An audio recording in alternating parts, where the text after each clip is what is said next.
सिंधुदुर्ग जिल्ह्यातल्या वेंगुर्ले तालुक्यातील होडावडे गावात एका रोमांचक घटनेची नोंद झाली। येथे इंडियन बुल फ्रॉग या बेडकाने चक्क नानेटी साप गिळल्याचं समोर आले। प्राणी आणि पक्षी मित्र तथा वन्यजीव अभ्यासक मंगेश माणगावकर यांच्या घरी असलेल्या बेडूक उद्यानात ही घटना कॅमेऱ्यात कैद झाली, जी वन्यजीव अभ्यासात एक महत्त्वपूर्ण भर आहे।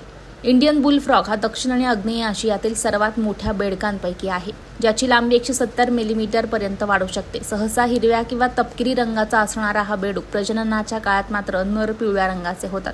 हा बेडूक त्याच्या भक्षक स्वभावासाठी ओळखला जातो। तो केवळ कीटकच नाही तर इतर बेडूक, सरडे, पाली, लहान साप, लहान पक्षी, अगदी लहान सस्तन प्राणी देखील खातो। तो दिसेल ते आणि त्याच्या तोंडात मावेल ते सर्व गिळतो, त्यामुळे त्याला अतृप्त भक्षक असंही म्हटलं जातं।